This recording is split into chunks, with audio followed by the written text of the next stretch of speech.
Gravando. Bom dia a todos vocês. Muito bom vê-los. Ana Lu, Douglinhas, para nossa alegria. Clara, para nossa alegria. Jordana deve ligar a câmera já já, né? Dona Jordana, para manter a tradição de boa menina. Alanzinho, Jennifer está por aqui. Jennifer só liga a câmera no final. A Cioli nunca mais ligou a câmera. Seu Siqueira está por aqui. Seu Joaquim deverá também ligar a câmera em instantes, né, seu Joaquim? Peraí, deixa eu ver Dona Melo de se... Deixa eu terminar Bianca de comer, por favor. e Tá comendo uma hora dessa, Josiane menino. Barbosa. Quem é mesmo Josiane Deixa Barbosa? eu que eu estou em casa como no meu horário, não preciso da sua ordem, Douglas. Ah, Eu, Giovana. Valeu, Gi. Gi também só liga a câmera no final. Vamos lá. Vamos cortar esse topete, Douglinhas. O quê? Tá bom de cortar esse topetezinho, hein? Tá meio alto esse cabelinho Não, aí. obrigado. Quero ficar careca, não. Então, gente, página 42 aí do livro didático, a nossa correção nessa nossa segunda aula de história na quinta semana do mês de setembro. Já estamos aí, é o último capítulo desse livro, Acho que é. confirme comigo, é o 12, o último capítulo. Sim, nós teríamos esse documento que diz assim, né? Por diferentes motivos, a base da colonização não pode ser nem o pau-brasil, que proporcionou um lucro muito pouco, ínfimo, não mais que 5%. Nem poderia ser a mineração, que não pode desenvolver-se por não terem sido encontradas metais preciosos aqui nos anos 1500, pelo menos em quantidade apreciável. Então, o que é que está dizendo nessa primeira parte? De que, inicialmente, nem o pau-brasil, nem a mineração de ouro e prata dariam base de sustentação para fundamentar uma colonização, uma ocupação efetiva, de modo que por 30 anos ficou somente como uma terra de apoio, né? Isso já sabemos, nesse comércio já estabelecido com o Oriente. Além disso, dentro dessa visão mercantilista que a gente lembrou ontem, né? Joaquim Jordana ajudou a gente, a não ser que o Brasil fosse mantido no nível estagnado, parado de colônia de povoamento, ou o Brasil ficaria assim, ou então, se quisesse colonizar, não haveria sentido investir nele, administrando ou defendendo de invasores. Não haveria esse sentido se não houvesse essa possibilidade de extrair da terra alguma riqueza significativa, capaz também de atrair povoadores do velho mundo. Ou seja, se o Brasil não oferecesse nenhuma possibilidade de produzir riqueza para Portugal, ele permaneceria nesse nível parado de apenas colônia de povoamento. Não haveria sentido investir nele, nem administrar, nem tampouco defender. Poderia deixar quem quisesse invadir, se ele não oferecesse possibilidade de produção de riqueza.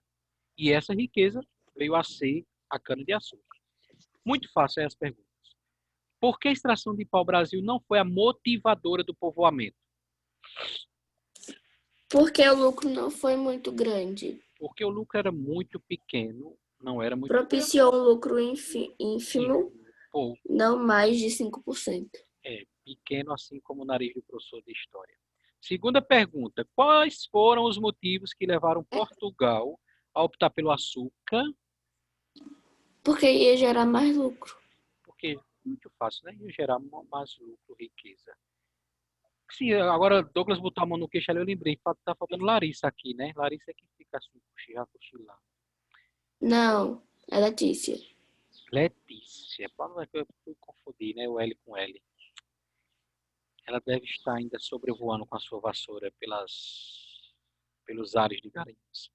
Feita a correção, continuamos aí na página 43 do nosso livro didático. Apesar dos portugueses já terem experiência no cultivo de cana, quem lembra, para Douglas, que não apareceu ontem, na aula de ontem, para Dona Clara, que não apareceu na aula de ontem, para seu Alanzinho, que também não apareceu na aula de ontem, e para Dona Melo, que conectou e foi cochilar ontem. Essa experiência que está dizendo lá em cima da página 43, olha bem, ó, apesar de todas as experiências anteriores. Aí a pergunta é, de onde vem essa experiência dos portugueses no cultivo de cana? Onde é que eles tinham essa experiência? A gente Das- respondeu, Por causa Das das ilhas e dos territórios que eles Das- conquistaram. a gente respondeu na página 42, lá em cima, não foi? Foi. Antes, Ah. segunda pergunta, antes de ser cultivada no Brasil, Nas em que ilhas- regiões? Nas ilhas do As Atlântico. ilhas do Atlântico. Eles já tinham essa experiência lá, né? Não pode esquecer também esse detalhe. Antes de ocupar o Brasil, antes de fazer produzir a riqueza da cana-de-açúcar, antes de trazer escravizados para trabalhar aqui, tudo isso já acontecia nessas ilhas do Oceano Atlântico. Então, apesar dessa experiência e das condições do clima brasileiro, que como a Ana Lu respondeu, ajudou a gente a responder na página 42, produziu riqueza, era necessário capital, dinheiro para investir na produção de cana-de-açúcar. E aí, quem vai ajudar Portugal emprestando esse dinheiro, quem é? Holanda. Preste bem atenção, Joaquim, Ana Lu, Douglas, cadê a câmera, Douglas, Jordano e os Oi. demais. Prestem bem atenção, olhe, nem todo aquele que se diz seu amigo, viu? Cuidado, hein? Holanda emprestando dinheiro aí para Portugal. E depois invadiu. Muito bem, Ana Lu, depois vai querer tomar o Brasil. Cuidado aí com essa sua amiga que fica dizendo que o seu crush não presta, que é bagunceiro, que é uma maluqueira do colégio, quer saber de Ô, estudar. professor, se ele tivesse conseguido invadir, a gente falava holandês hoje? Falaria holandês. Tem o nomezinho do idioma, agora me fugiu. É o inglês próprio lá. Não é nem inglês nem holandês. Tem um nomezinho, me fugiu agora, mas é o inglês adaptado para lá, para aquela região. É um inglês Quem diferente. lê essa janelinha verde aí? Eu. Vai. No início da colonização, os engenhos se apresentavam como algumas construções rodeadas por mata nativa, mas ao longo do tempo foram se transformando em grandes complexos com muitas construções e em imensas lavouras de cana-de-açúcar. Já? Não, ela tava Janelinha verde? Ela tava. Não, essa janelinha verde, Ana Lu. Ao lado da imagem. Os holandeses financiavam. Eu fui para baixo. Vai. Os holandeses financiavam o estabelecimento dos engenhos e a compra da mão de obra escrava. Os portugueses produziam na colônia o açúcar até o estado bruto, denominado pão de açúcar. Este era transportado para Portugal e de lá para Amsterdã, onde o produto era refinado e vendido. A Holanda ficava com a maior parte do lucro da venda do produto porque realizava a comercialização dele. Valeu. Então, enquanto a Ana Lu lia, eu fazia uma fila aqui na internet. É neerlandês, o idioma próprio lá, esse inglês adaptado com dialetos da Holanda, neerlandês. É porque na Irlanda eles falam inglês. Isso. Só que esse é ni, É tem um claro. N antes. N2E, neerlandês. Então, como a Ana Lu leu aí, você vê que esse açúcar aqui produzido no Brasil, ele saía daqui nos navios na forma bruta, chamado pão de açúcar, né? Aquele açúcar úmido ainda em sacos para na Holanda ser refinado, branqueado, para chegar ao estágio final como nós conhecemos hoje, né? Abaixo da imagem diz que após o refino, o açúcar era embarcado em navios da frota holandesa, produzidos pelos estaleiros holandeses, de forma rápida e com grande técnica. Os navios tinham grandes porões para o transporte. Outra coisa agora, entrando aqui, né? Nossa amiga Ana Lu também já nos adiantou, sobre o engenho. Então, inicialmente, esse engenho, rodeado de matas, depois se transformou em grandes complexos. Para a gente entender melhor aí, né, Gi está nos dando a alegria agora de vê-la, ligo também a câmera. Eu trouxe aqui esse esquemazinho para vocês, vai aparecer aí na tela, ó, que é o esquema do engenho, né? Eu vi essa foto no quinto ano. Foi no quinto ano? Uhum. Essa foto ela era do livro do Sistema Antigo que tinha no colégio, que era o GEL. Acredito que você deve ter visto nas aulas da professora Vanessa, no quinto ano. Então, o que que nós temos aqui? Ó? Nós sabemos que o engenho é aquele equipamento que move, que estraçalha, né, que esmaga a cana para retirar o caldo e produzir o açúcar, que seria o que nós vemos aí no número 3 aqui. Então, o engenho propriamente dito é esse maquinário que moe a cana. Com o passar do tempo, isso... Ô, professor, Sim, Joaquim. Dá pra ver essa parte na abertura da página, na 39. Na que página? 39, dá pra ver. 39. Isso. É. Pronto, valeu, Joaquim. Obrigadão. O engenho, esse maquinário aparece na abertura do capítulo. Valeu mesmo. Então seria essa página 3 aqui. Com o passar do tempo, engenho passou a ser a denominação, o nome dado a todo esse complexo, esse conjunto do senhor de engenho, né, do senhor branco proprietário. Então você tinha, por exemplo, o número 2 aqui, a senzala, que era o dormitório onde os escravos só iam para dormir. Você tinha as florestas ao redor do engenho, as matas, né? No caso, nós sabemos aqui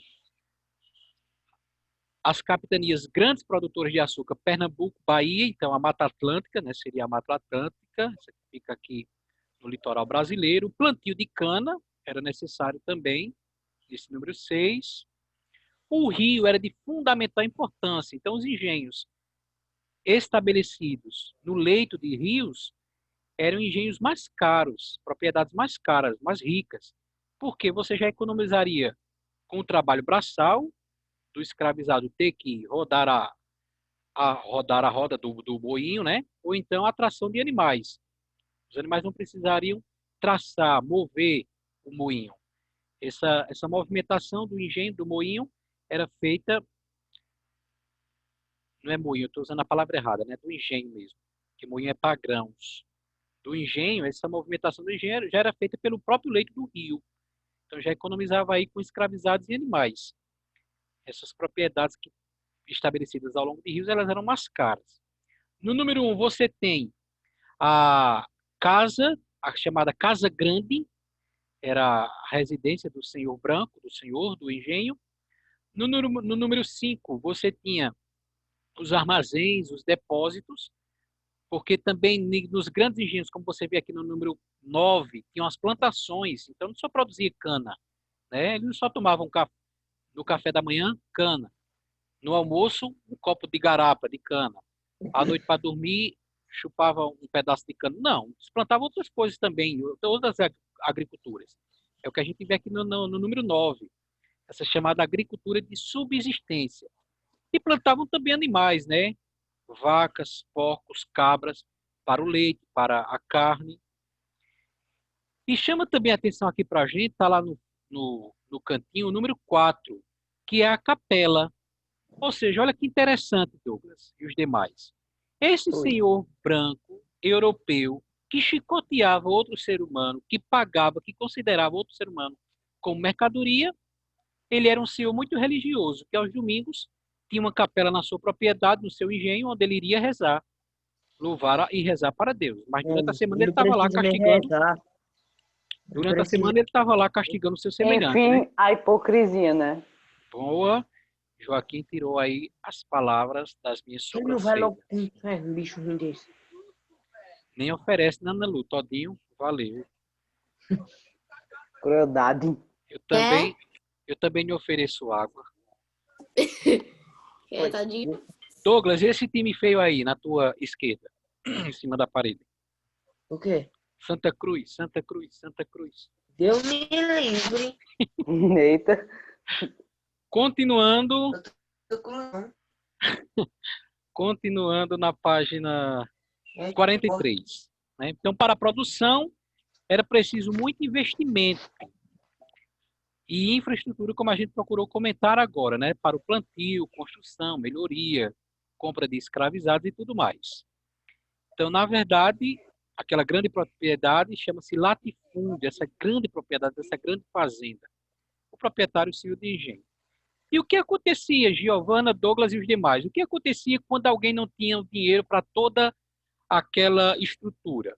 Quem lê esse próximo parágrafo aí, que é o quarto, os trabalhadores escravizados.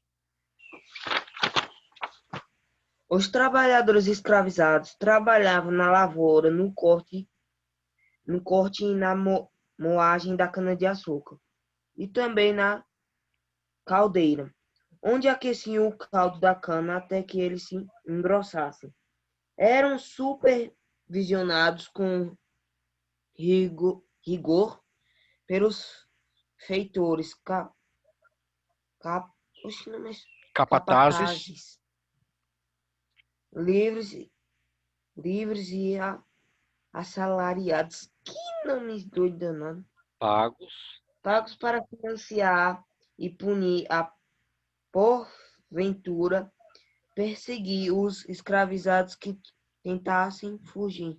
Isso. Então, tinham pessoas brancas assalariadas, que trabalhavam fiscalizando os capatazes, né? E essa produção aí, como era feito um pouquinho o açúcar. Vamos também aproveitar o privilégio de Jennifer ligou a câmera, quer ler o próximo, Jennifer? O processo, Jordana lê, que Jennifer disse que não quer não.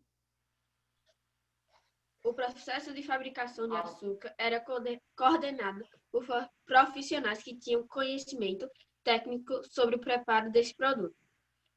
Eram trabalhadores livres, remunerados e conhecidos como mestres do açúcar. Então, traduzindo tanto o parágrafo anterior quanto esse, o trabalho pesado era feito por escravizados, né? Mas tinha aqueles trabalhadores brancos, assalariados, que faziam o trabalho ali de supervisionar, de administrar a empresa e para o trabalho do dia a dia, para atender, estar de frente com o cliente, a gente só contrataria negros. Alguma semelhança com os dias atuais? Não, né? Magazine Luiza, não, né? Vamos lá. Além das grandes plantações de cana-de-açúcar, tínhamos as hortas, os currais de animais, a gente tentou mostrar isso lá na ilustração. Em alguns casos, roças de subsistência foram cultivadas por trabalhadores livres que poderiam morar em casas ali no engenho ou em suas proximidades. Se você tiver curiosidade por esse código de realidade aumentada, se você tem no seu smartphone instalado o aplicativo RA Positivo, você pode fazer a leitura desse código de realidade aumentada e conhecer em 3 dimensões melhor esse espaço que a gente mostrou lá na ilustração. Nesse detalhe aqui, nessa imagem, produzida pelo holandês Frans Post, portanto pintor do Brasil colonial, é possível observar no primeiro plano as instalações onde o açúcar era produzido, que é justamente aquela, né, que o Joaquim lembrou para a gente na abertura do capítulo. O engenho, propriamente dito. A moenda, olha a palavra aí, né? Não é o moinho, a moenda. E a caldeira ao fundo, onde esse caldo era fervido até virar o chamado pão de açúcar. A casa grande também aqui ao fundo e a capela, construções que faziam parte desse complexo chamado engenho. Essas pinturas são muito importantes, porque numa época que não tinha foto, a gente poderia conhecer como era a cultura, o modo de vestir da época, né, as construções e tudo mais. Vamos lá, essa janelinha verde acima aí na página 44. Eu acredito que essas perguntas vão ficar para casa, não sei se vai dar tempo.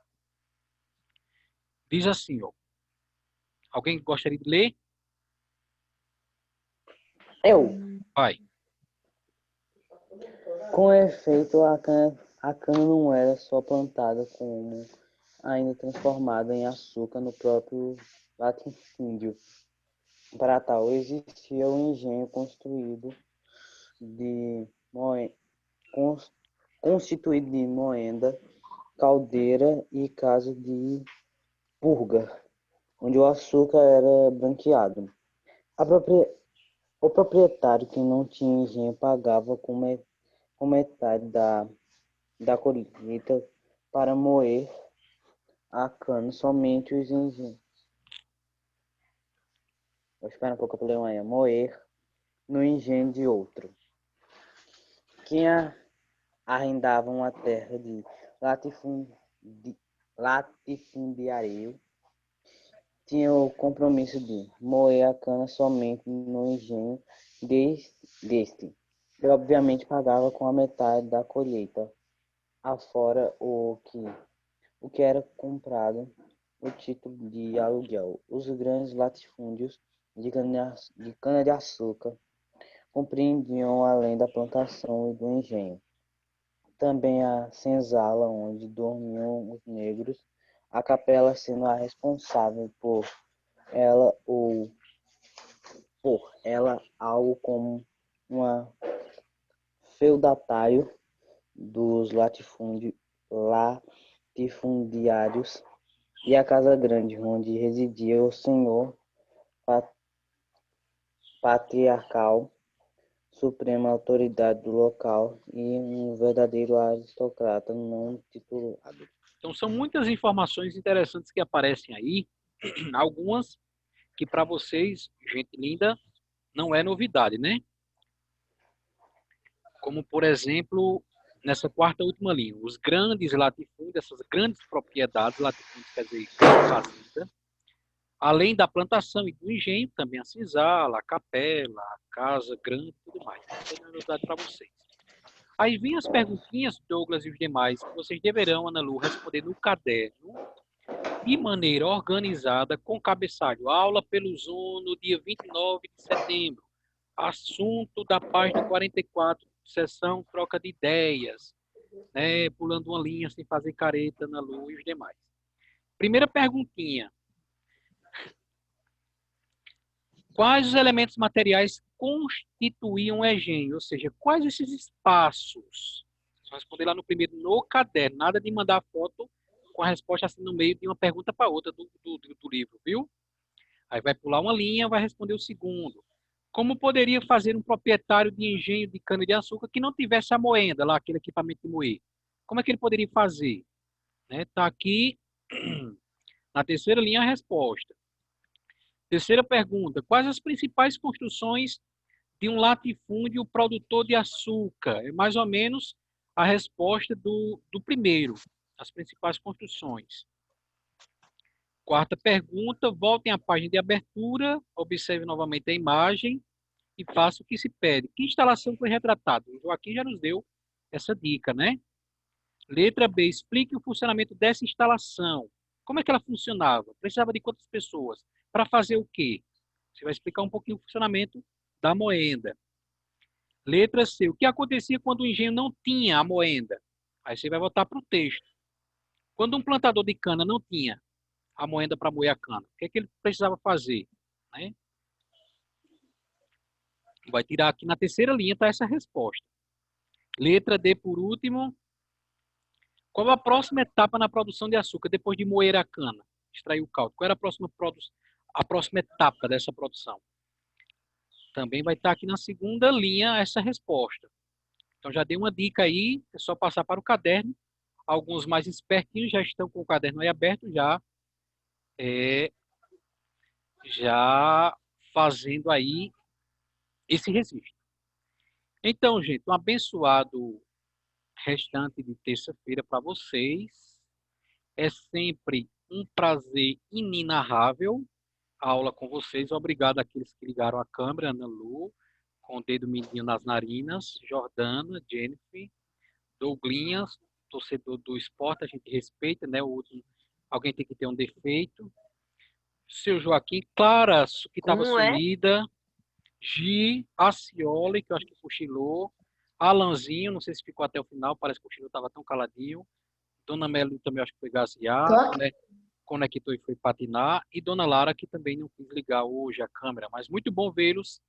A aula com esse 7º ano sempre é muito proveitosa. Um abençoado restante de semana. Nos encontramos segunda-feira. Tchau.